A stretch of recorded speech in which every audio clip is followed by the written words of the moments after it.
Welcome back, everyone. Loki here. Balance update. Rut-row. I already looked at this a little bit. It's an itsy bitty bit. The outrage was real already. Brace thyself. Brace thyself. Asherim. Woo! Asherim deck change. Let's see what this is all about. We got Asherim, Cassandra Nova, Mind Stone, Thena, Sandman, Lady Deathstrike, Man-Thing, Nocturne, Angel. If you saw last video, you saw the glimpse. The brief over glimpse, but this is the deep dive. Look, I can't even highlight this. It's part of the header picture. You know, I already mentioned that in last video. We have a bevy of balance changes in a diverse set of directions today. While the metagame has overall been fairly healthy, well, joke. That's a joke. We've seen a little too much strength isolated in a small number of decks. So we're shaking things up a bit to provide some opportunity for decks on the fringe to see more play. Yeah, good luck to a new player going against an Infinity grade player. They really think that brand new deck the person has a chance at all. I mean, there's always a slight chance with the zones to go down, but there's essentially no chance at all. This game is not fair with the cards. If that was true, then those base cards would have like a 50% win rate over any other deck. I highly doubt they do. Especially because a lot of those base cards can be powered up with high evolutionaries, so those style decks will just crush you. But whatever. I mean, it's fairly balanced, I guess. It seems like it's way worse off than it used to be, as anyone that owns Asherim or Cassandra Nova, you're in serious trouble. Although Cassandra Nova is only good against Asherim, and they still nerfed her, so that's going to be interesting. Let's talk about the judge to his peers. Asherim has certainly presided over Snap for the last month. Yeah, ridiculous. The play rate on release was unprecedented in the game's history. Yeah, he was easily the most broken thing. I was calling it the millisecond I saw him, although I didn't really know because of the odds of stuff dropping, but there's that many great cards in the game. And in general, they are right. The balance is good enough in general. The random cards you're getting, it's just giving you counter, and here's the real OP part.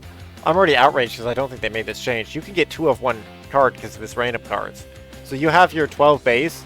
He can give you now 15 random new cards that have a chance to duplicate the cards you have, which is duplication of a card is one of the most broken things in this game, period. Especially because a lesser cost card can duplicate the power of a higher cost card, which is just absolute madness.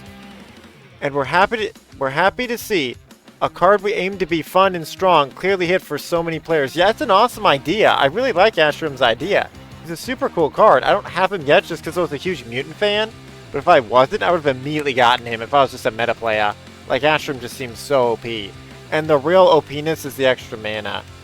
That's what's too good. It's too OP. It's way too OP. We gave Asherim some time to see how things would settle. And whether Cassandra Supernova, gotta get that Espa reference in, Cassandra Nova would impact his performance. Now she shuts him down. At least she used to. Although they changed her ability here, but he has more cards, so I think she should actually just net be stronger against him, in theory. Anyway, unless they're doing some weird draw power thing. Yeah, because it has to be remaining in the deck for her. Like, I would literally. It happened at least once. It may have happened twice in just my little play of Cassandra Nova. I think that's up. I think those Cassandra Nova games are up. But yeah, that was just crazy that I would like frickin'. They would, let's say, I'm in Conquest mode. They take 8 of my 10 points away. I have to win 5 in a row to defeat them at that point. Because I don't retreat or anything. It's just 5 in a row. And they didn't either. It being 1 cut. Well, I always snap it, so there's no way they can, essentially. Because I know I don't retreat, so always snapping that at that point is smart when you only have 2 left. That is meta. If you don't retreat. Like I don't. But yeah, even my no retreat play, though. I could frickin' make a comeback and beat them 5 times in a row. Legit. That's how consistent her victory is. Because, yeah, it seemed consistent. Maybe it was a blessing, but it slash just lucky, depending on how you want to interpret that, but it seemed consistent. I did it multiple times, where I'd be like down and then make the comeback. Maybe not 8 down, that may have only happened once, but maybe it happened twice. I don't entirely recall. Cassandra Nova would impact his performance, and things did even out a little bit. Here's your problem, game devs. Cassandra Nova is an elitist, almost impossible card to obtain. I literally, through a miracle, I obtained her, basically. That's how difficult it was to obtain her. Like, the stars have to align of your victories in Deadpool's Diner, and you have to play it. Although I only played it 2 cycles, I don't think I ever played it the 3. Maybe the final cycle I played a 3rd time. I think one time I played all 3 cycles just to show the final time, which is how I got her, I think. But it was just freaking absurd. Absolutely absurd. Although maybe I got her in the second final, but it may have literally been the final cycle that I obtained her. However, the play rate is still a bit higher than we'd like for any particular archetype. Even given the inherent randomness of Asherim, so we're taking a step to reduce how often the deck can access its strongest cards, like Loki and Blob. Yeah, Blob got nerfed. Loki, I just got a hold of Loki. So that'll be cool when I get a hold of Asherim to actually try this, although it's nerfed already. But yeah, it's because Loki makes your opponent's cards cheaper, he's just freaking nuts good. Like, anything that makes anything cheaper is just absolutely nuts, because you have more cost here. And better challenge players to improvise with cards Asherim generates. Now, this would be a non-issue. Now, if you actually want to make this a fair card, you remove the max energy. Then he's actually fair because you have a chance to dupe a card. He actually is still doing something, although he might be like Mr. Mixie in DC Dual Force. Hopefully at some point I'll be able to get up more of that. Pretty fun card game. I think that's my second favorite card game. Of those 40 card types, Snap is just the master of the fast play, I would say. Well, nah, Duel Masters can be just as fast and a way more complex, better game. So I would still say Duel Masters is my all-time favorite. And then it's just DC Dual Force is probably next, and then Snap, but it just depends. Snap goes DC Dual Force interchange. Also RIP DC Dual Force. But yeah, they're making the mistakes of DC Dual Force. Snap is, and it's not good. It's not good. Okay, let's go to Cassandra Nova. Confirm the change like I normally do. You guys can see this stuff, right? Good. I won't make a horrific mistake. I have to re-record this. Because it's gonna be a little rough on my voice, but I'm gonna get it done. That's what we do. Here's Wiccan. This is the deck that I've been playing. We'll get to that deck in a second when we go to Thanos. I just had that out to just in the last video show it off. Now Cassandra Nova. Cassandra Supernova. Here she is. Call me the villain, cause I'm busy killing it. Girls' Generation. And she's a villain if you're using any Asherim deck. Yep, 3-0. On reveal, steal 1 power from each card in your opponent's deck. It's out right now, the patch. Confirmed. Just like I did before, but I'm just going to confirm each card here. Okay. On reveal, steal 1 power. 3-1. Speaking of Cassandra Nova, we love seeing how many of you enjoyed Deadpool Diner. Worst mode of all time. I'm sorry. This is the worst mode of all time in this game. Deadpool Diner is elitist. It demands 3 times the gameplay as any other gameplay, because you can't just play it throughout the day. You have to play it exactly when they tell you to. And on top of that, and I complete like 90% of it, so I can fairly say this grud. And also I didn't complete it all because it was that outrageous to get the final few rewards. But yeah, that whole gameplay is going to be coming up hopefully soon here, of my whole Deadpool Diner campaign, because it's absurd as frick. It's absurd as frick. Because it just wants the most, it just dooms any new player. Any new player. And I gotta shout out the new players. It's the only chance this game has is to generate new players. Because, like, you have to do that. You have to make player-friendly things, and Deadpool Diner is the least new player-friendly thing in existence. I, as a freaking person that has over 9,000 freaking collection level, could barely even in the event. Some days I was just in and out immediately for that. Well, I should say that cycle. That cycle, because it has 3 regen cycles. It's just brutal. Absolutely brutal. But it gave out more rewards, so shout out to the devs for that. It did give out more rewards, but like the worst part about Deadpool Diner, the absolute worst, is you could theoretically have spent real life money. I of course did not. Do not do these things. But it's your money, your choice. But it is literally a vice, which is all I can say about that. A vice that starts with G. I don't know. That's all I think I can say on this platform, because I'm not an expert in such things. Which I also have to say on this platform. But basically, you can put money in for no value. It could happen. You could draw gold and immediately lose your first match. You use the gold to try to battle in and gain no value for monetary value added in. Unacceptable. Conquest mode is technically not that way, because when you use a ticket, you always get something from it. Like if Deadpool Diner always gave you like 10-25% of your bubs always banked on win or loss, it would be different. I wouldn't be saying that, but that's not the case of it. And that version of it needs to not return. Like, just have these unlockable via games played, not victory condition. If Deadpool Diner was just games played, and it was a 24-hour period of your bub generation, same percentile as the 3 zone, it'd be a much better thing. Anyway, I just had to mention it, because they're acting like it's the greatest thing in the world, and I have a very opposite opinion of it, and I know a huge majority of you too, as I went to look on forums and whatnot. Huge majority of you agree with me. And it's alright if you don't, but, because I get it. It was fun. Like, when you get into a win streak, it's super freaking fun. Tip the hat to the devs. Because essentially they found a way to get out another character there, but guess what? In earlier ones, they've had more characters come out. Faster. Anyway, it was a fun way to tie in with an awesome movie.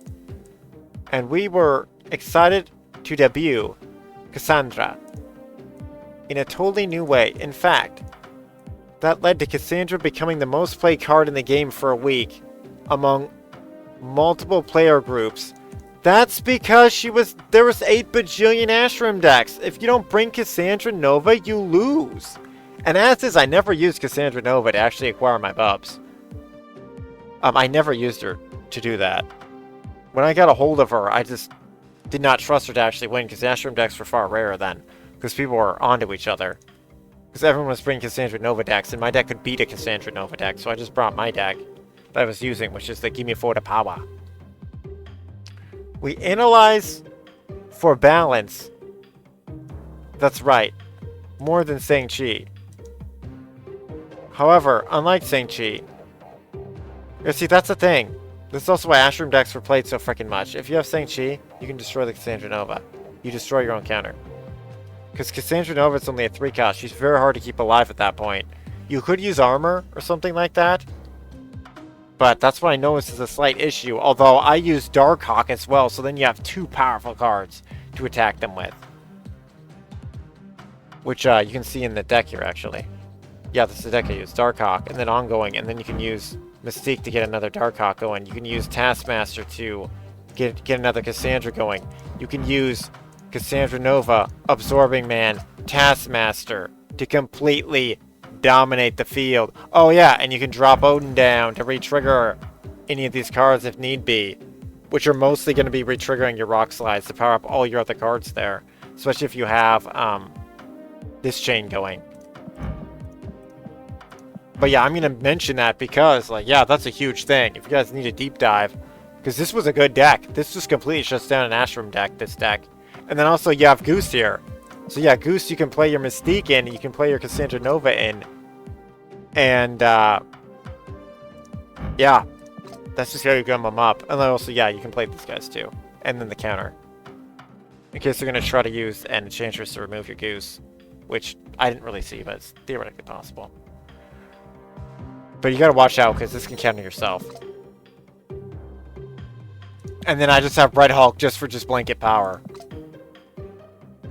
And do a Taskmaster as a backup. It seemed quite good. Anywho.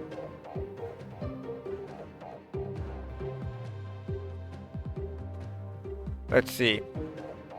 Unlike Shang-Chi, Cassandra's play rate occupied one of the highest win rate and cube rates in the game as well. That's because of all the Asherim decks.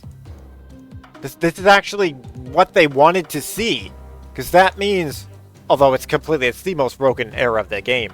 They say it's super balanced. This just defines, which shout out to them for saying the truth. Because it was, at least in Deadpool Dino, I can say that's the truth. There's just majority of, wait, there's actually one other truth here that's not been mentioned though. That's Destroy decks. Destroy decks were demolishing me too.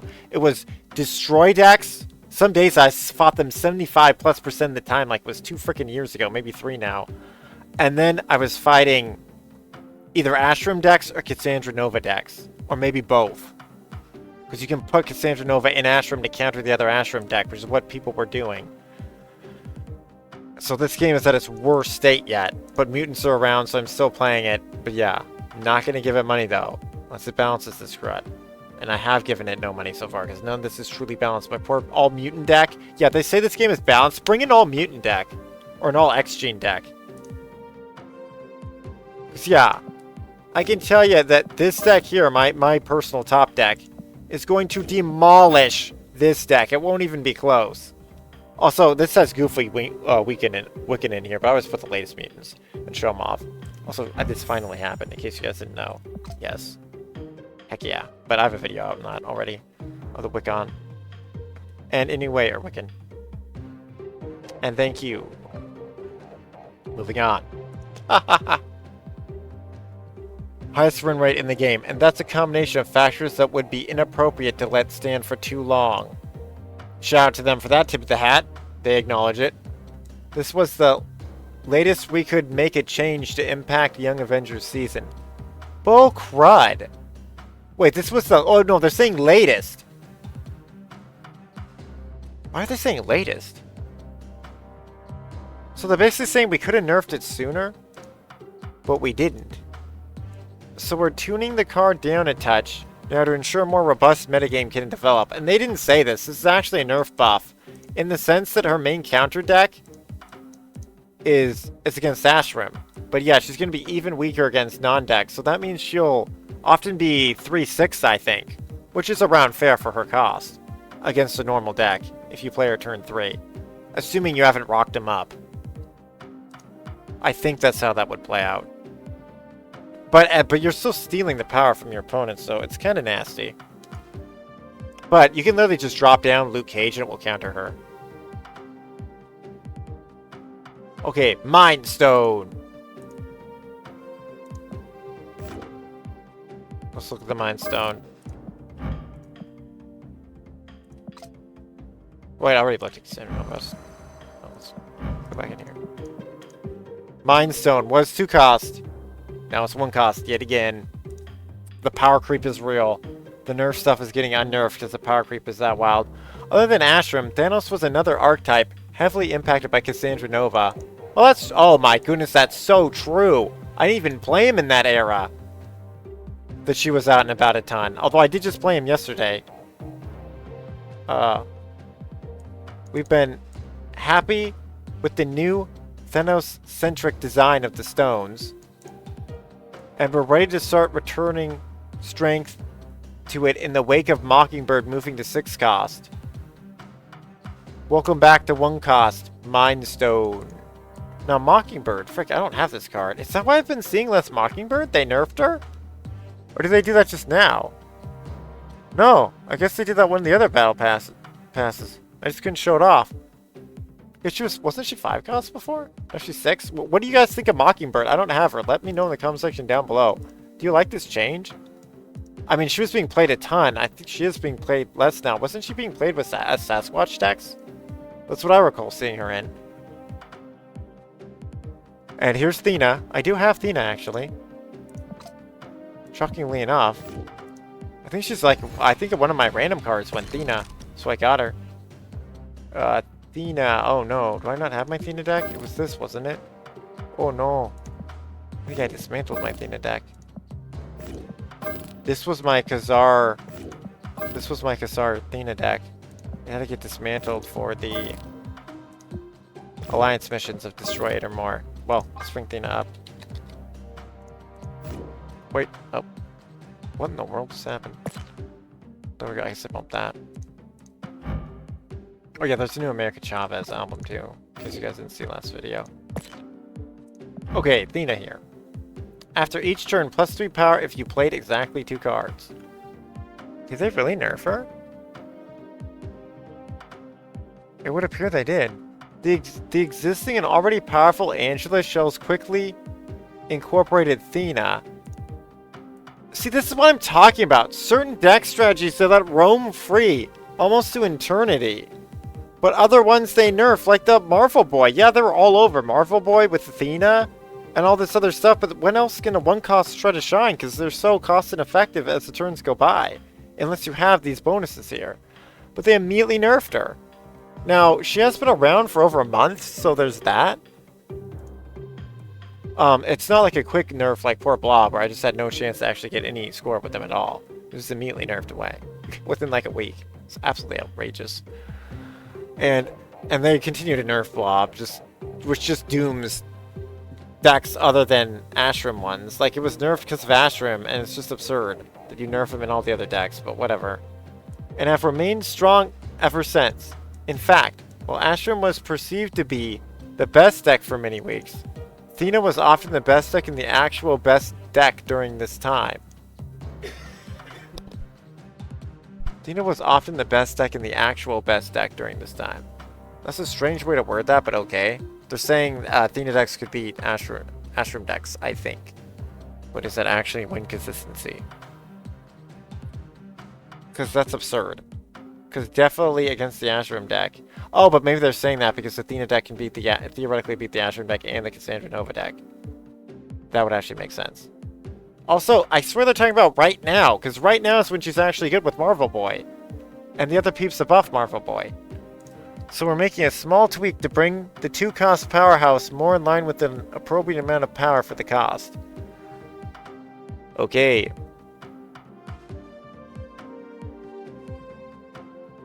Oh, here it is. Sandman!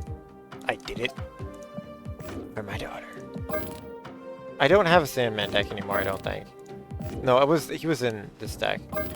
At one point. I don't think I have Sandman deck. Although he could be added. He could be added into that deck, but I like Blink. Sandman, nothing's a very changed card throughout history. Oh my goodness, look at all the variants I have. That's pretty cool.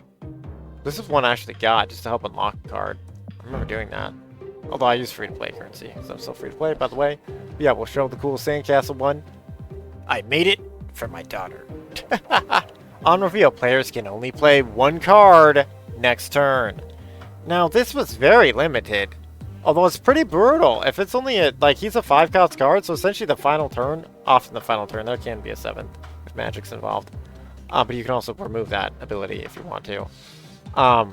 So Sandman, essentially, if it's like a Marvel Boy deck or Athena deck, and or a Silver Surfer deck, which is generally when I was affected, because I like playing my Silver Surfer deck, especially because I can show off a lot of the cool new 3-costs in that deck, because Surfer can buff them. But yeah, Sandman just demolishes it. He'll just straight up give you a win sometimes. So that's why they weakened him.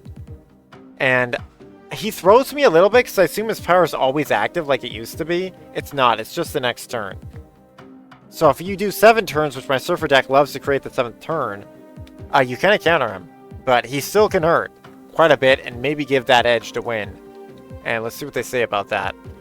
As often happens, the rise in the prominence of Angela Shell led to a surge in Sandman recently. They're just saying they're Angela decks. I don't know if I'd say that per se. This cover a whole slew of spam strategy.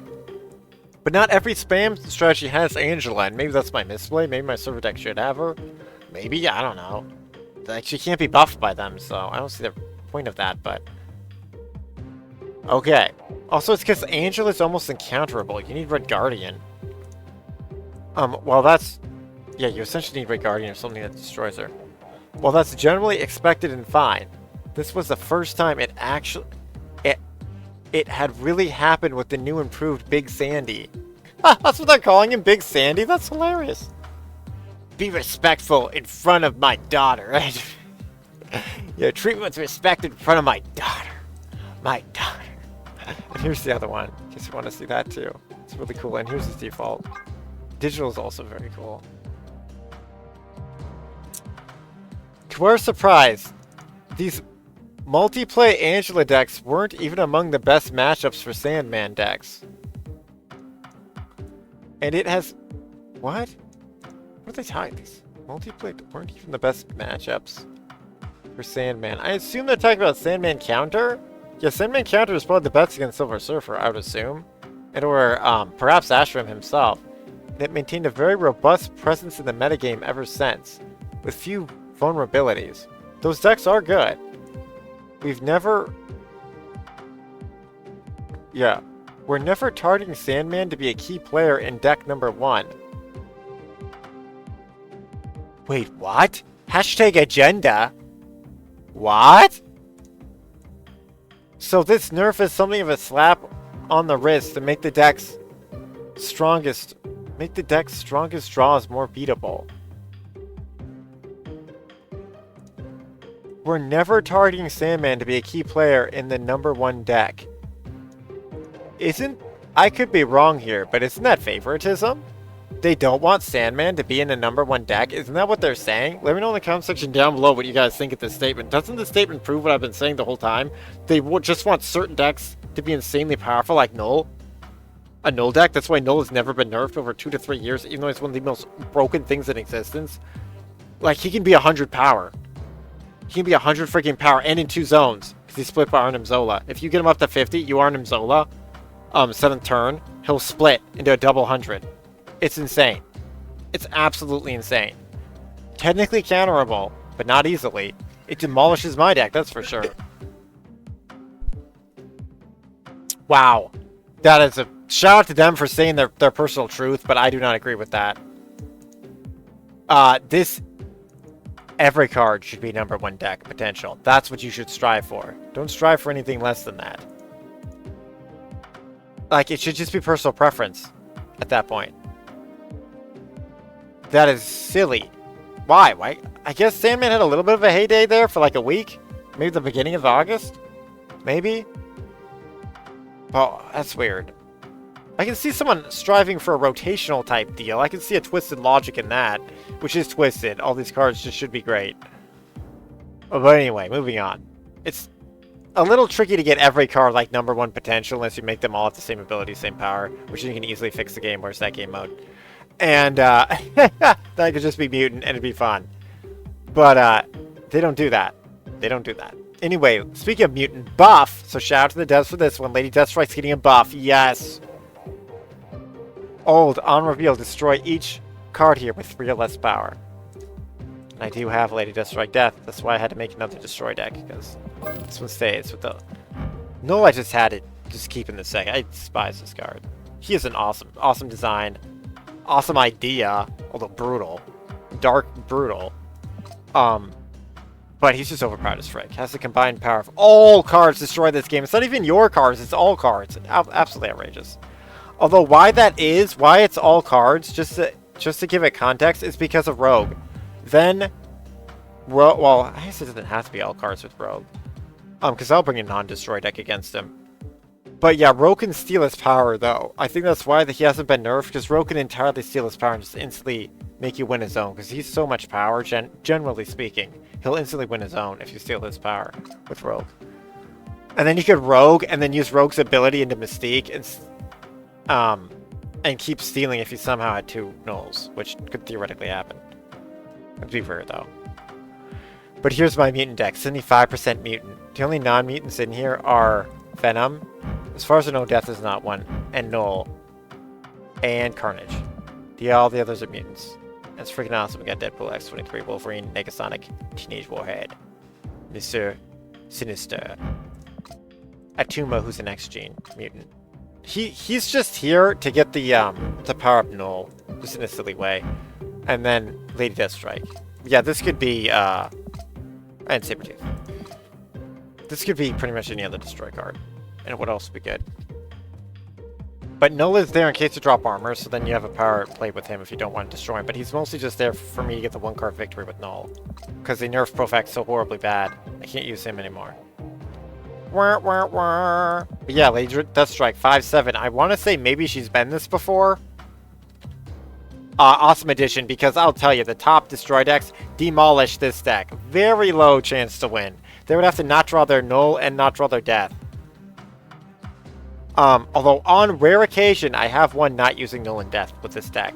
It's certainly not against the destroy deck, but it is actually possible, which is pretty wild. Let's see what they have to say. Another way we're grinding the edges off Sandman is by sharpening an analogous... Did I even say that right? Analogous option. I guess because she slashes stuff, it's analog? I don't get that one. Lady Deathstrike can also be a reasonable way to attack swarm strategies without restricting their ability to actually play the game. So yeah, this just... Yeah. This isn't even true. What do you mean? Without restricting their ability to actually play the game. I guess they're in reference to Sandman up here, because he's like kind of restricting them. You can only play one card. But in a sense, Lady Deathstrike is doing that because she's going to gum up your chain. She's going to destroy the cards.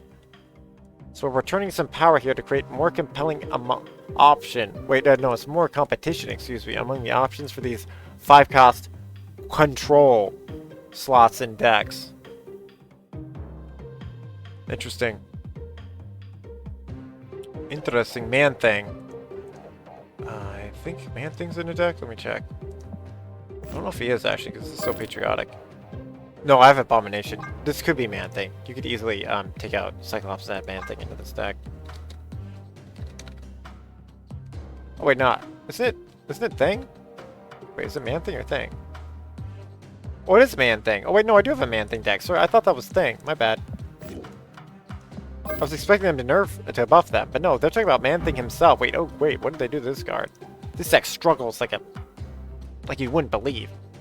Oh, he's just buffed. Oh, good. 4/5 to 5/7. Yeah, absolutely needed, without a doubt. This is one of my all-time favorite decks to play. It's got Selene. I got the awesome Avatar. Only Goth on the swim team. Absolutely hilarious with the Goth makeup.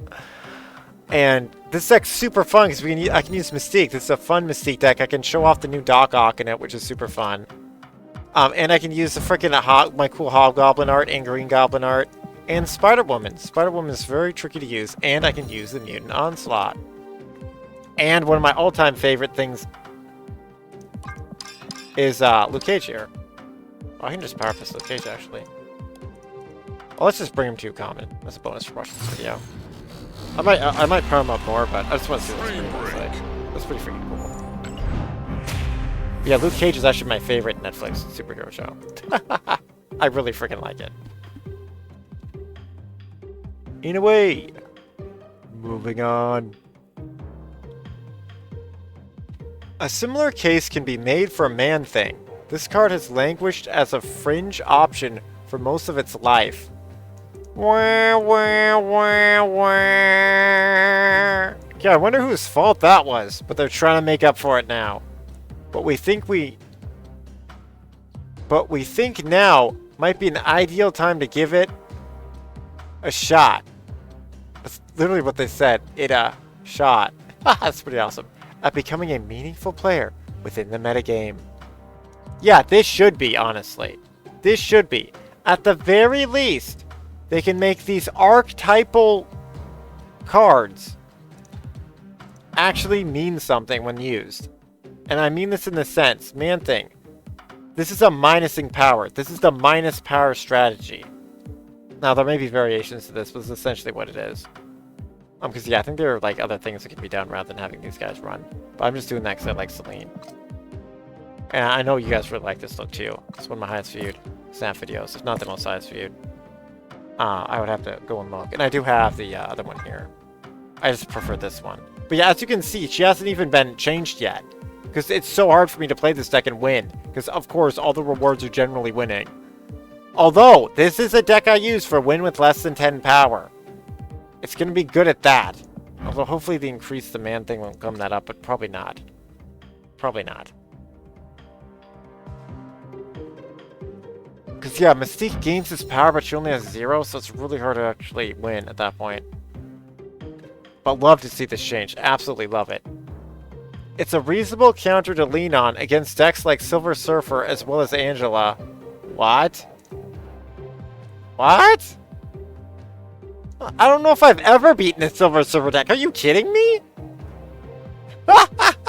Maybe when it first came out, before Gilgamesh and stuff. But if they have Gilgamesh in their deck, you're going to get crushed. Even my Silver Surfer deck beats these decks generally. Because they're not, in general, they're not in the 20s of negatives. Now, I have gotten Hobgoblin 2 negative into 20.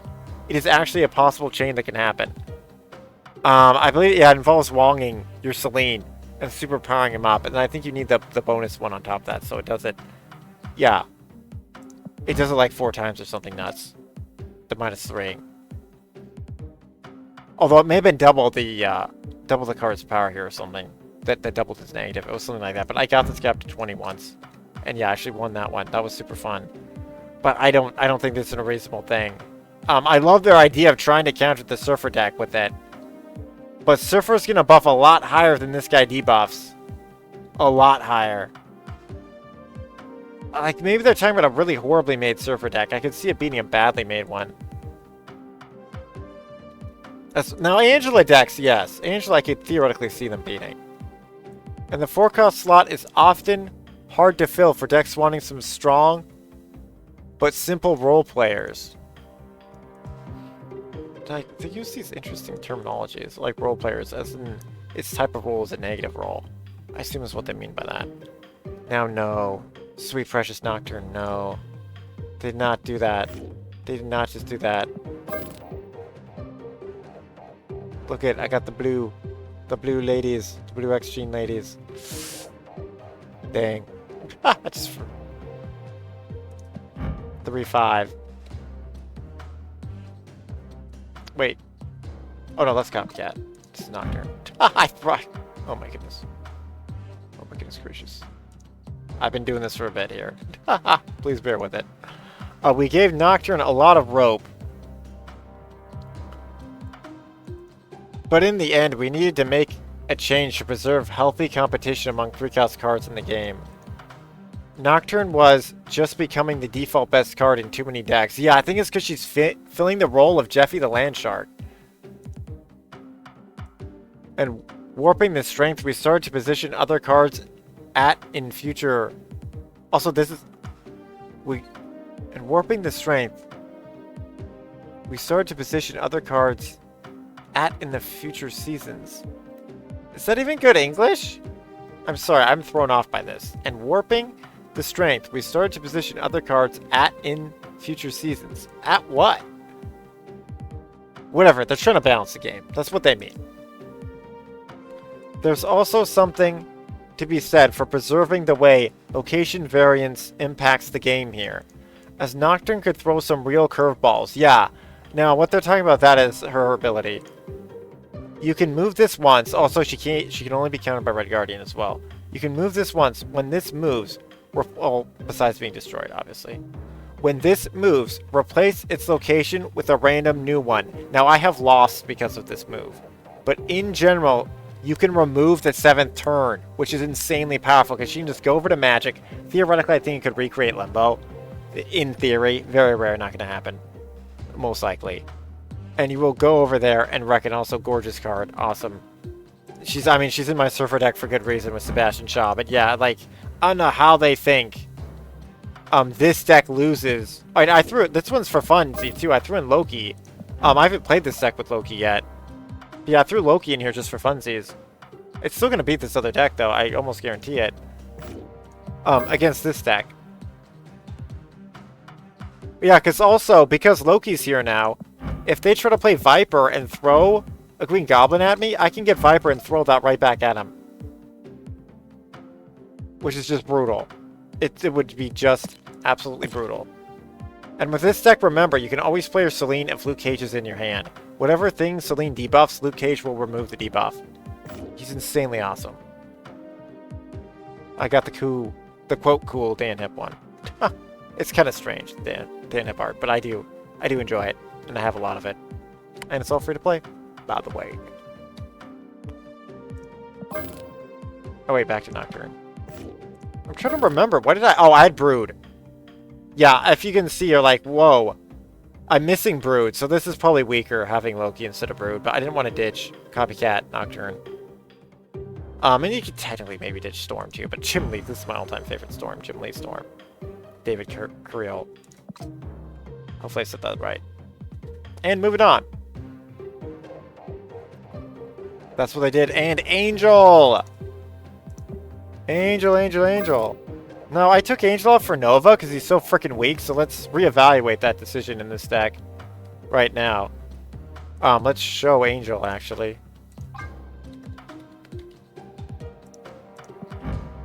Here he is, Angel. One of the weakest cards in the game, period. I believe he's a default card, though. Base card, yeah. He will get him super quickly, if not immediately, upon completing the tutorial. Old. 1/2. When one of your cards is destroyed, this flies out of your hand or deck to replace it. It took years to get out of the hand added to this. I would have immediately had that on him. But I'm a former pro Duel Master card game player. Like, I understand balance. As Duel Master's English version is quite balanced for the most part. But even that was imbalanced enough that the speed attackers just essentially killed the game. Last but not least, I refuse to play them all the time because they're just that overpowered. We're trying a little to tweak Angel. We're not sure how much this will move the needle. It might even be considered a nerf for a small number of decks, aiming to use Killmonger. Yeah, I wasn't using him in the deck anyway. Although I did see him used to get an extra destroyer or card for death. But what's become clear is that 1/2 Angel isn't cutting it for competitive decks. That's not entirely true. I was losing to a Deadpool Diner, high-level Deadpool Diner, to destroy decks with Angel. So we're making this small adjustment to observe the impact and potentially inform a later change. Although I kind of like this though, because in a way it is a buff, because let's say Carnage eats him. He's a 2/3. Yeah, I can try this. Oh, I'm trying to pop Electra so I can give her the red border. That's why Electra's here. Electra technically doesn't need to be here. This could totally be Angel.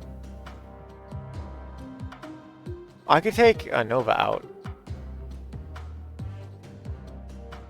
Let's just take Nova out for now, just to have Angel in here. So next time I test the new Angel. Because, yeah, theoretically, you're destroying a squirrel or whatever is destroyed. And then Angel comes in. And he's going to be stronger than the squirrel. That's theory. And then if you eat him with Venom, it'll be even stronger. The issue is, if you eat him with Carnage, as a diminished return by 1 strength. He's only +2, he's 3. And then, like they mentioned, the Killmonger thing, destroy 1-cost cards. He's no longer a 1-cost card. This I can experiment with, though.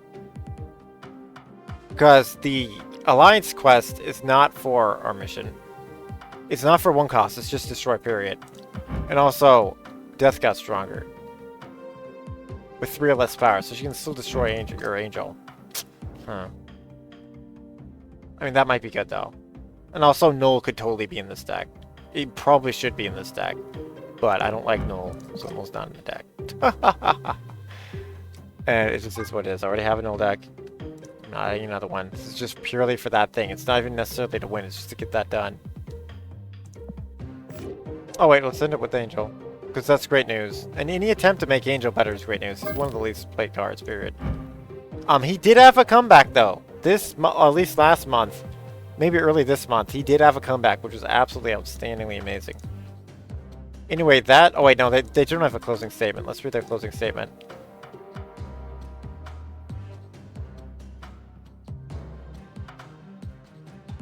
Potentially inform a later change. Yeah, I think I read that last bit. And then that's all for this week. Until next time, happy snapping! I like the mutant changes. I like mutant buffs. I like the Man-Thing buff. That's super hype. The Lady Deathstrike and Man-Thing buff are super freaking hype. Because I adore this deck. It's just very hard to play. I like these different roleplay archetype decks, whatever the devs want to call it, whatever the community wants to call it. These decks have totally different play styles, like minusing, plussing, Destroy is overpowered but fun. It's a different type. Discard, I would like to be discard more, but it's just, I don't have the super OP discard dudes, the new ones. So that makes it difficult. Because, yeah, they need a buff, which they've tried a little bit. They've nerf buffed it. But discard got completely, essentially ignored. Although I have a little variation here with Black Cat here. Oh, because I was showing off Black Cat's voice lines. That's why she's in here. But yeah, this is normally more mutiny. But this deck's solid. This is a solid deck, even in this format. And I don't have MODOK, which could totally be in this deck as well. And yeah, obviously they nerfed Hela, which makes sense. It's maybe not nerfed enough, but she's still nerfed. And seems like it may have done its job, I don't know. I have one because of the nerf of her before. So, there's that. And thanks so much for watching, everybody. I hope you liked it, and I'm going to give the ultimate shout out to... I think it's got to be Angel. Angel changed the most. He went from a 1 cost to a 2/3. It's pretty huge. See you next time, everybody. Also, shout out Mutants. And, let me look up something real quick. Warren Worthington III, that's his actual name. I was like on the tip of my tongue. It's driving me kooky. That's his name. But yeah, Warren's back, man. Heck yeah. Poor Angel. That's so sad I forgot that because I heard they use it. But it was just for a moment. Just for a moment. See you next time, everybody. Later. Stay mutant strong, stay marvelous. You can pause the video now to do all that stuff that helps YouTube. Check the description at the very bottom. Best way to help out the channel. But you don't have to do that at all, but I greatly appreciate it. And keep on soaring, everybody, like Angel. Stay, of course, you're an absolute legend watching to the very end, forever and always. See you next time.